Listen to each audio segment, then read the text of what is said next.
कल शिव चरित्र पूर्ण हुआ था और गोस्वामी जी ने लिखा है, याज्ञवल्क्य जी बोले थे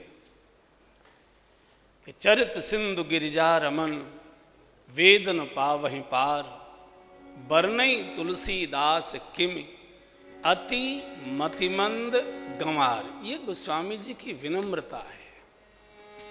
उस समय भारतवर्ष में गोस्वामी जी के बराबर कोई विद्वान नहीं था। विद्वत्ता भी इतनी विद्वान नहीं रही होगी जितने शास्त्रों का ज्ञान, चूंकि भगवान शिव की कृपा थी, भगवान शिव का ही पूरा आशीर्वाद था। विनम्रता से कहते कि मेरी जड़ बुद्धि क्या वर्णन करती, अथाह सागर की कैसे था ली जा सकती थी। मेरी जो बुद्धि ने आज्ञा दी वो मैंने उसको लेखनी से प्रकट किया। याज्ञवल्क्य जी भरद्वाज ऋषि को प्रयाग में अपने आश्रम में बैठकर बटवृक्ष के नीचे कथा सुना रहे थे। तो भरद्वाज जी ने प्रश्न किया था कि राम कवन पूछूं मैं तो ही, हमको राम जी के बारे में बताइए। भगवान शिव दिन रात तुम पुन राम राम दिन राती सादर जपो अनंग अराती। जहाँ देखो राम कथाएं, जहाँ देखो राम लीलाएं, जहाँ देखो राम चर्चाएं, जहाँ देखो राम अर्चाएं, सारी सृष्टि के अंदर राम ही राम। ये राम कौन है? ऐसे उन्होंने प्रश्न किया। याज्ञवल्क्य जी ने पूछा कि आप राम को नहीं जानते? बोले एक राम को तो मैं भी जानता हूं। कौन से? बोले एक राम अवधीश कुमारा, एक राम अवधीश कुमारा। हाँ तीन कर चरित विदित संसारा, दिन कर चरित विदित संसारा। नारी बिरह दुख लहेउ अपारा, नारी बिरह दुख रहेहु अपारा। नारी बिरह दुख लहेउ अपारा, नारी बिरह दुख लहेउ अपारा। भयउ रोष रन रावण मारा, भयउ रोष रन रावण मारा, भयउ रोष रन रावण मारा, भयउ रोष रन रावण मारा। एक राम को तो गुरुवर मैं भी जानता हूं। कौन से? बोले अवध नरेश महाराज दशरथ के बड़े बेटे, पिताजी की आज्ञा से वनवास हुआ। रावण ने धोखे से उनकी धर्म पत्नी सीता जी का हरण किया। रोष में आकर राम जी ने सारे रावण परिवार को समूह नष्ट किया और आजकल श्री अवध में सिंहासनारूढ़ हैं, राज्य कर रहे हैं। क्या वही श्री राम हैं जिनकी कथाएं जगत में गाई जा रही हैं, या जिनकी कथाएं गाई जा रही हैं वो कोई और राम है? सोई राम के पर को बहुत जोर से हंस गए याज्ञवल्क्य जी। ऋषवर, आप सब राम जी के बारे में जानते हैं, लेकिन आपने कथा सुनने के लिए ये बहाना किया कि मैं राम को नहीं जानता हूं। तो जब राम कथा बोले अब मैं आपको राम कथा सुनाता हूं, तो राम कथा के लिए जब बैठे शुरुआत की तो उन्होंने शिव चरित्र सुनाना शुरू कर दिया। और लंबी यात्रा शिव चरित्र की मुझे लगता है हम लोगों को 11 दिन लग गए हैं। शंकर जी 11 दिन बता, भूतों के साथ 11 दिन हम लोगों को रहना पड़ा, क्या बीती होगी आप कल्पना। तो जब कथा ने ये शिव चरित्र पूर्ण हुआ, एक क्षण को जब याज्ञवल्क्य जी रुके तो भरद्वाज जी ने नेत्र खोले। याज्ञवल्क्य जी ने पूछा, ईश्वर आपको कथा कैसी लगी? अब स्वाभाविक है कैसी भी लगी तो भी कहीं बड़ा आनंद आया, बड़ा आनंद। जैसे हम पूछ लेते हैं आनंद, अरे महाराज पूछो मती। अब उनको क्या लगी वो तो वो जाने, लेकिन एक शिष्टाचार है कि यही बोला जाता है, भोजन कैसा भी बनाओ सब आनंद आ गया, चाहे सी कर रहे हैं लेकिन आनंद आ गया। तो बहुत आनंद आया, बहुत मन डूब गया, मन करता था कि शिव चरित्र सुनते रहें सुनते रहें सुनते। तो याज्ञवल्क्य जी ने कहा कि आपको नाराजी तो नहीं हुई? क्यों? बोले आपने हमसे रामचरित्र पूछा और हमने आपको शिव चरित्र सुनाया। अरे बोले इतना आनंद आया। तो सुनिए ईश्वर, मैंने अनजाने में आपको शिव चरित्र नहीं सुनाया था। बोले तो मैंने जानबूझकर सुनाया था। क्यों? बोले राम कथा सुनने के वही अधिकारी होते हैं जो शिव कथा प्रेम से सुनते हैं। जिनका भगवान शिव में प्रेम नहीं है वो राम कथा सुनने के अधिकारी नहीं है। याज्ञवल्क्य जी बोले, शिव पद कमल जी नहीं रति नाही, शिव पद कमल जी नहीं रति नाही, राम ही ते सपने न सुहाई, राम ही ते सपने न सुहाई, बिनु छल विश्वनाथ पदने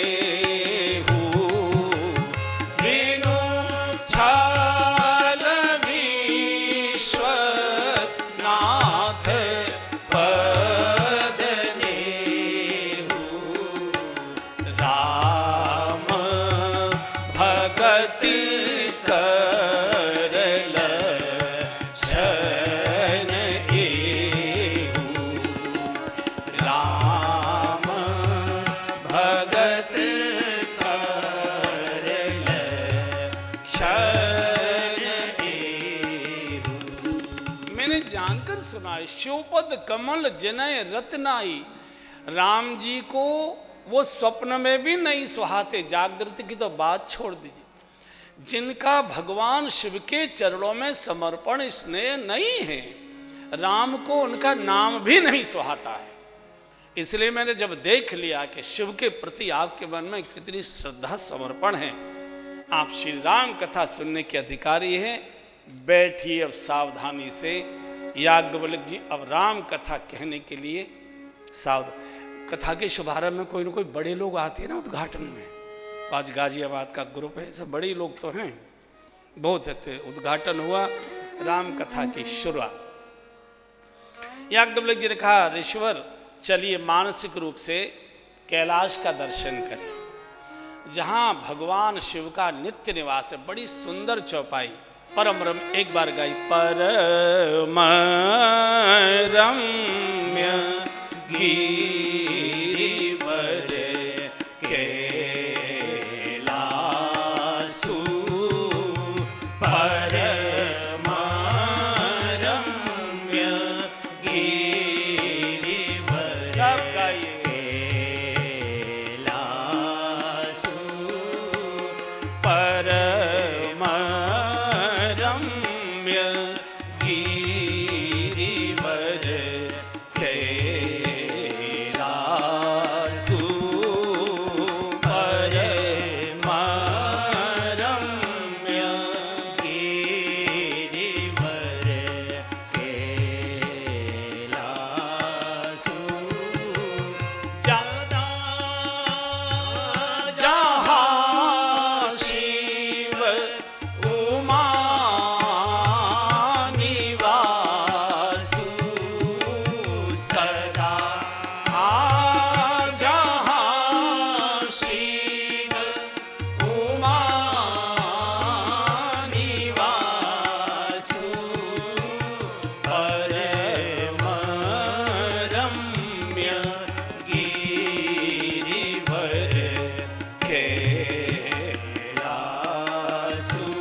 क्या सुंदर शब्द प्रयोग किया है गोस्वामी जी ने। देखिए, जिसके सामने परम लग जाए वो ईश्वरीय रूप हो जाता है, वो अलौकिक हो जाता है। परम रम्य, परम तत्व, परम आदरणीय, परम पूज्य, परम सम्माननीय, जो भी जहाँ भी परम लगेगा वो अलौकिक हो जाएगा। जहाँ भी परम लगे, परम रम्य। रम्य कहते हैं जहाँ शिव हमेशा रमण करते हैं, सदा निवास। कभी भी रात बाहर नहीं बिताते शिव, रात्रि को कैलाश में ही सोते हैं। कभी कभी उनको जाना पड़ता है, ये जो 12 ज्योतिर्लिंग हैं वहाँ शिव सदा निवास नहीं करते। वहाँ विशेष जिस दिन घटना घटित हुई, शिव प्रकट हुए, उसी दिन शिव वहाँ आते हैं उस उत्सव में, फिर वो कैलाश रहते। किसी भक्त की तपस्या के वशीभूत भगवान शिव वहाँ प्रकट हुए, फिर उसने प्रार्थना की कि मुझे नित्य दर्शन हो, तो लिंग रूप में ज्योति स्वरूप भगवान शिव वहाँ अपने को स्थापित कर देते हैं। बोले तुम इस रूप का पूजन करो, अर्चन करो, वंदन करो, और जिस दिन वो तिथि होती है उस दिन शिव वहाँ प्रकट रूप से उपस्थित होते हैं। लौट कर रात्रि को कैलाश आते। कैलाश एक ऐसी भूमि है जहाँ शिव कभी उसको खाली नहीं छोड़, सदा हमेशा वही निवास। और रम्य, वही रमण, जैसे हमारे रमण रेती है ना, गोकुल रमण रेती, जहाँ रमण बिहारी रमण करते हैं हमेशा। आप तो अब तो खैर आधुनिकता थोड़ी हो गई वहाँ, लेकिन 30-35 वर्ष पहले, 40 वर्ष पहले आप गोकुल के मोड़ से पैदल जाइए ब्रह्मांड घाट तक, तो ऐसा लगता था कि भगवान के यहाँ दर्शन हो जाएंगे। अभी अभी घूम रहे होंगे, इधर होंगे, इधर होंगे, सैकड़ों मोरनियाँ, पक्षियों का कलरव, पुराने बट वृक्ष, बड़े बड़े छायादार वृक्ष। अब थोड़ी आधुनिकता है, लेकिन दिव्यता कम नहीं हुई है, भव्यता में अंतर आ गया है, थोड़ा आधुनिकता आ गई। तो जैसे रमण रेती में रमण बिहारी रमण करते हैं, ऐसे ही कैलाश में भगवान शिव रमण करते हैं। जिसका स्वास्थ्य ठीक है और जिसकी सामर्थ्य ठीक है, उसे एक बार कैलाश का दर्शन अवश्य करना चाहिए। पूज्य स्वामी जी महाराज की कृपा से आपके ही साथ हमको ले गए स्वामी जी, और कई बार कैलाश का दर्शन, 2 बार तो बड़ी बड़ी कथाएं, 300 श्रद्धालु हमारे साथ कथा में थे वहाँ, और कथाएं भी हुई। भाग्यशाली हमारे विनोद लाड जी भी बैठे। इनको तो ये तो कैसे चले गए, मुझे लगता है कि शंकर जी ने पालकी में ही बिठाया होगा। ये जब आए थे कैलाश जाने के लिए, तो उस समय तक इनको श्वास का वो है, तो वो एक क्या होता है वो रखते हैं ऐसा एक डिब्बा सा, 2, 4, 6 कदम चलें तो वो सूंघना पड़ता है, यहाँ सड़क पर यहाँ। तो हमने कहा कि आप कैलाश कैसे तो जाएंगे और लौटेंगे तो आप है नहीं, ये तो तय है, लौटेंगे तो इन्होंने कहा कोई बात नहीं, वहीं छोड़ जाना है। मैंने कहा छोड़ना बड़ा मुश्किल है, लेकिन लाना बड़ा मुश्किल है, वहाँ से बड़ी मुश्किल होगी। मना करने के बाद अरे वो जो क्या कहते हैं उसको, अंग्रेजी में कुछ कहते हैं ना, सूंघने वाला, ग्लाइडर कहते हैं, क्या कहते हैं उसे, हाँ ऐसा, वो सूंघते ना, श्वास आती है जिससे बढ़िया। ये छूट गया और आज तक उसकी जरूरत ही नहीं पड़ रही, कैलाश में रखवा लिया भगवान ने, बोले तुम यहीं छोड़। परम रम्य, परम रम्य। लेकिन आचार्य संहिता दी है गोस्वामी जी ने, कौन नहीं जा सकता। हरि हर विमुख धर्म रति नाही, हरि हर विमुख धर्म रति नाही, तेलार तहाँ सपने नाही जाई, तेलार तहाँ सपने नाही जाई, हरि हर विमुख धर्म रति नाही, हरि हर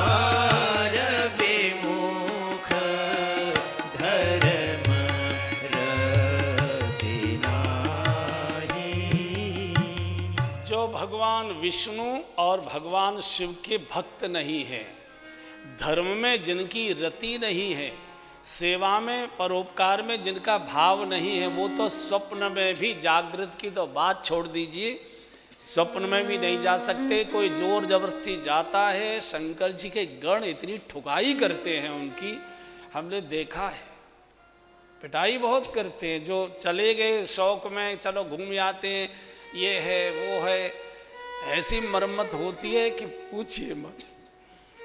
जो धर्म में डूबे हैं, जो परोपकार में सेवा में लगे हैं, जो श्रद्धालु हैं, जो धर्मात्मा हैं, जो प्रभु का सुमिरन करते हैं, शिव के कल्याणकारी कार्यों में जो सहयोग करते हैं, शिव उनकी बहुत सेवा करते हैं, बहुत सेवा करते हैं। हम लोगों को बहुत आदर से सम्मान से रखा था, बहुत प्यार से ले गए, प्यार से रखा और प्यार से, और जितने गए थे उतने ही वापस आए। अन्यथा शंकर जी दो चार को रोक लेते हैं कि तुम यहीं रुक जाओ। ये बड़ी कर बाबलिया जी भी तो गए थे, बाबलिया जी गए थे हैं? अच्छा हाँ हाँ, अच्छा वहीं से ढपली का तो सिद्ध ढपली हो गई है। तो इस समय कैलाश का याज्ञवल्क्य जी के दर्शन करा रहे हैं। देखिए कैलाश में सब लोग नहीं जा सकते और रोज नहीं जा सकते, फिर शंकर जी से कैसे मिलना हो। हम स्वयं कैलाश बने, हम जब स्वयं कैलाश बनेंगे तो शिव रमण करेंगे ही, हमारे जीवन में वो बसेंगे ही। कैलाश बनने के लिए 4 गुण चाहिए। कैलाश में 4 गुण हैं। कैलाश एक तो बहुत ऊंचा है, पहला, दूसरे बहुत गहरा है, तीसरे बहुत शीतल है। हम लोग जब थे तो -13-14 डिग्री टेम्परेचर था, कुल्ला करे बर्फ बन जाए। बहुत शीतल है, और चौथे बहुत धवल है, उज्जवल है, किसी प्रकार की उसके ऊपर कोई धूल धक्कड़ नहीं। ये 4 लक्षण हैं कैलाश के। जीवन में ये जब 4 लक्षण आ जाएंगे, जीवन ऊंचाई का होगा, जीवन गहराई का होगा, जीवन शीतल होगा, और जीवन उज्जवल और धवल होगा, तो शिव दौड़े आएंगे। जैसे राधा राधा बोलते बिहारी जी दौड़ कर आते हैं, ऐसे 4 लक्षण होते ही कैलाश बहुत ऊंचा है। ऊंचे तो और भी पहाड़ हैं, लेकिन वो पूज्य नहीं है, वे रम्य नहीं है, वे वंदनीय नहीं है, वहाँ भक्त नहीं जाते। एवरेस्ट बहुत ऊंचा है, एवरेस्ट से भी और ऊंचे हैं, एवरेस्ट की ऊंचाई और कई पहाड़ हैं जो बहुत ऊंचे हैं, लेकिन वहाँ न तो भक्त जाते हैं और न वहाँ से जाकर लौटकर भक्त बनते हैं। वहाँ सैलानी जाते हैं, वहाँ प्रतियोगिता वाले जाते हैं, प्रतियोगी जाते हैं, वहाँ पर्यटक जाते हैं। कैलाश जाता है, भक्त जाता है, भक्त जाता है। अगर किसी भक्त के साथ शौक में चला गया तो लौटकर भक्त बन जाता है। चुग प्राणों से जब बीतती है और भगवान शिव खड़े होकर जब कोई औषधि चटाते हैं और आँख खोलकर देखता है कि हाँ मैं जिंदा हूँ, तो वहाँ से लौटकर वो भक्त हो जाता है। लेकिन एवरेस्ट जाकर कोई भक्त बना हो या कोई भक्त गया हो, ये हमने तो सुना नहीं है। यहाँ श्रद्धा लेकर जाती है कैलाश, समर्पण लेकर जाता है, आंसू लेकर जाते हैं, दैन्यता लेकर जाती है। मेरे तो कोई पुण्य कर्म थे नहीं, लगता है मेरे किसी पूर्वज का पुण्य मेरे जीवन में प्रकट हो रहा है, उदित हो रहा है कि भगवान शिव ने मुझे बुलाया है, मैं कैलाश की ओर आया हूँ। बिना किसी पुण्य के, सत्कर्म के, बिना कृपा के, बिना आंसुओं के, बिना दैन्यता के, अहंकार लेकर गए, पुरुषार्थ लेकर गए, तो मैंने बताया कि गण बहुत पिटाई करते हैं। एवरेस्ट में ऐसी कोई आचार संहिता नहीं है। एवरेस्ट जाते अहंकार लेकर, पुरुषार्थ लेकर, प्रतियोगी भाव लेकर, झंडा गाड़ने, जय जयकार करने, सम्मान समारोह आयोजित कराने के लिए कि हम जीत कर आए हैं, वहाँ विजेता का भाव लेकर आते हैं। यहाँ हार का भाव लेकर आ गए, मैं तो जीवन से हार गया, प्रभु आपकी शरण में आया हूँ, आपके चरणों में आया हूँ, मेरे ऊपर कृपा करें।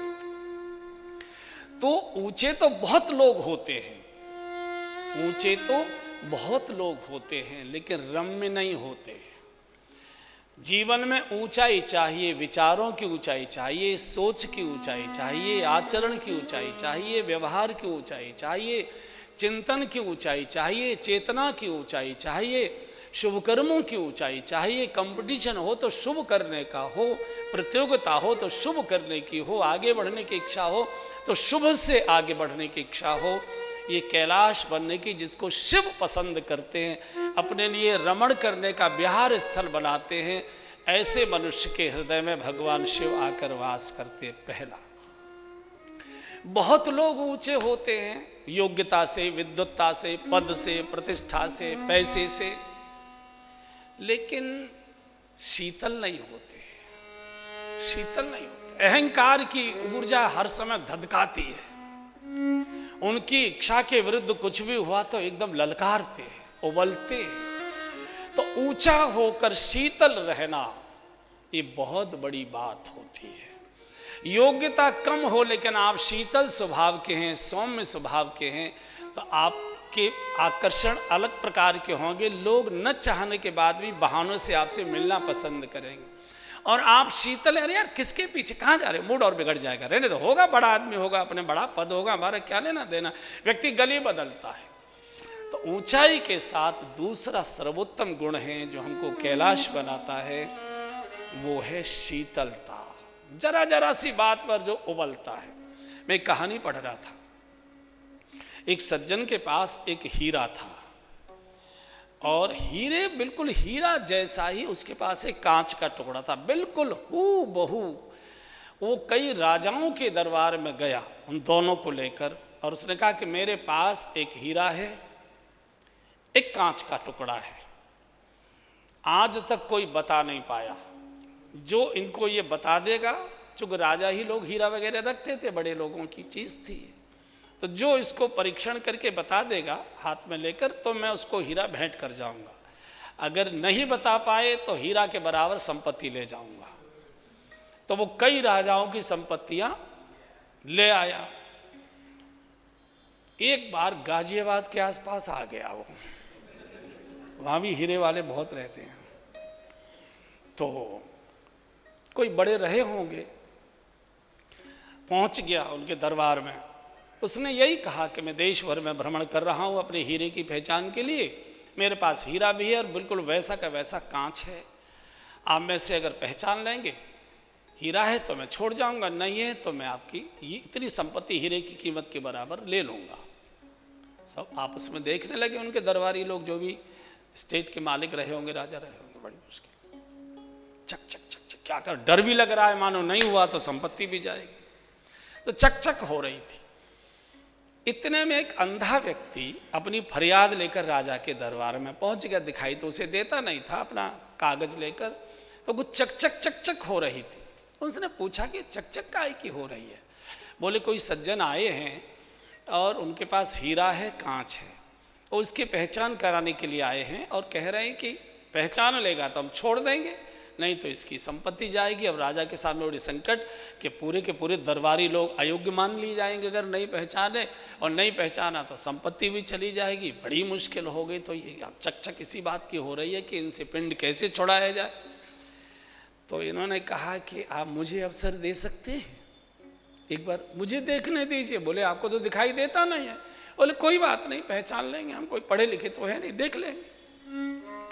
तो राजा ने कहा ठीक है भाई, चलो तुम देखो। बोले जी ऐसा करो, ये दोनों को बाहर ले चलो, धूप में रख दो थोड़ी देर, तो थोड़ा समझ में आ जाएगा मुझे, क्योंकि मुझे आंखों से नहीं दिखाई देता, तो हो सकता है उसकी चमक से मुझे समझ में आ जाए। तो थोड़ी देर के लिए धूप में रख दिए। अब जब गए देखने के लिए, दोनों पर हाथ लगाया, एक पर दूसरे पर, तो जो हीरा था उस पर हाथ पड़ा और उनका ये हीरा है। उस आदमी ने कहा कि कोई भारतवर्ष में पहचान नहीं पाया, इतने इतने बड़े पारखी, और इस सब जयपुर में कोई नहीं पहचान पाया। तुम अंधे आदमी, तुमने तो कुछ भी कभी नहीं देखा, जन्मांध हो, तुमने कैसे पहचान लिया। बोले हमको तो कोई पहचान का है नहीं, हमने सत्संग में ये सुना था कि हीरा को कितनी भी धूप में रख दो, हीरा कभी गर्म नहीं होता है। तो मैंने कहा धूप में अगर गर्म हो गया तो कांच है, ठंडा रहा तो हीरा है, जो किसी भी परिस्थिति में गर्म न हो, कितनी भी विपरीत परिस्थिति में जो धैर्य रखे उबले नहीं, वो हीरा ही नहीं होता, वो कैलाश का अंग हो जाता है। तो कैलाश ऊंचा भी चाहिए, लेकिन गुणों के, वैभव की, पद की, प्रतिष्ठा की ऊंचाई के साथ स्वभाव में, वाणी में, व्यवहार में शीतलता भी चाहिए। और तीसरा गुण, ऊंचे भी होते हैं पद से, पैसे से, प्रतिष्ठा से, व्यवहार से भी कई बार सौम्य, मधुर और शीतल भी होते हैं। राजनीति में काम करने वाले बहुत मधुर व्यवहार के हो जाते हैं, बहुत शीतल होते हैं, कितनी भी उनको उनके विपरीत भाषा में बोलिए तो भी वो मुस्कुराते ही रहेंगे। लेकिन तीसरा गुण इससे भी आगे है, उज्ज्वलता भी चाहिए, धवलता भी चाहिए। जीवन में किसी प्रकार का दाग और धब्बा नहीं चाहिए। ऊंचे हो सकते हो पद, प्रतिष्ठा, पद, पैसे से, शीतल हो सकते हो प्रतिष्ठा के लोभ से कि बोलेंगे तो हमारा आदर कम होगा, लेकिन आचरण की, व्यवहार की, जीवन की उज्ज्वलता और धवलता ये बिरलों में ही होती होगी, मालूम नहीं, बहुत कठिन है। बहुत बड़े बड़े लोग जिनके कपड़े बहुत साफ होते हैं, उनके हृदय में भीतर कोई न कोई धब्बा मिल जाता है। बहुत बड़े बड़े लोगों में, बहुत बड़े।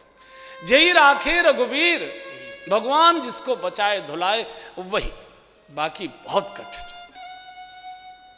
ऊंचाई भी चाहिए, आचरण की, व्यवहार की, शीतलता भी चाहिए, वाणी की, व्यवहार की, धवलता भी चाहिए, उज्ज्वलता भी चाहिए, चरित्र की, और इस सब से पूरा है गहराई भी चाहिए, डेप्थ चाहिए। मानसरोवर बहुत गहरा है, वैज्ञानिकों का कहना है 260 फीट नीचे गहरा है। विश्व का सबसे ऊंचाई पर सरोवर है, वो सबसे ऊंचा सरोवर है ये मानसरोवर। शीतल भी है, स्वच्छ भी है, धवल भी है और गहरा है। जो जितना गहरा होगा, गंभीर होगा, उतना ही शीतल होगा। जल जहां उथला होता है, गदला होता है, नदी में, सरोवर में देखिए जहां नदी गहरी होती है नीले रंग की हो जाती है बिल्कुल, और शीतल भी जल होता है। तो जीवन की गहराई भी चाहिए, डेप्थ चाहिए। जरा सा धन आया, छोटा सा पद आया, इसको उखाड़, उसको पछाड़, इसको केस लगा, उसको जांच बिठा, उसको ये कर, उसको वो कर, नहीं भाई, गहराइयाँ चाहिए।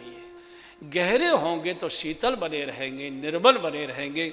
और जब ये चारों गुण होंगे, विचारों की, व्यवहार की, आचरण की ऊंचाइयां होंगी, व्यक्तित्व की ऊंचाइयां होंगी, वाणी व्यवहार में, सोच में शीतलता होगी, चरित्र आचरण की उज्ज्वलता होगी, और जीवन की गहराई होगी, उथले नहीं होंगे।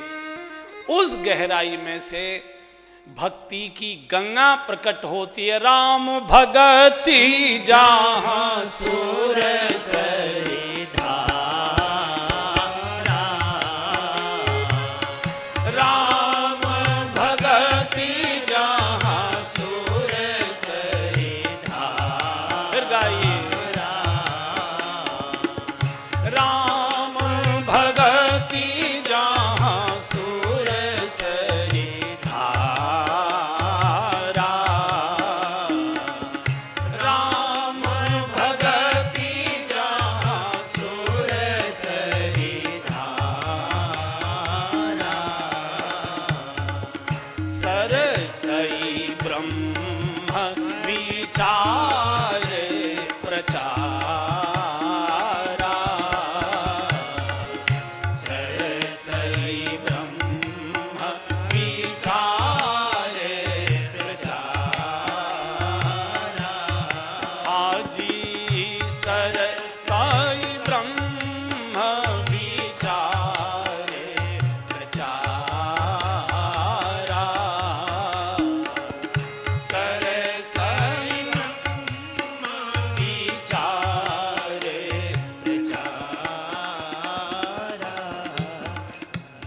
से फिर भक्ति की गंगा जी आएंगी। गंगा जी मानसरोवर से ही आई है।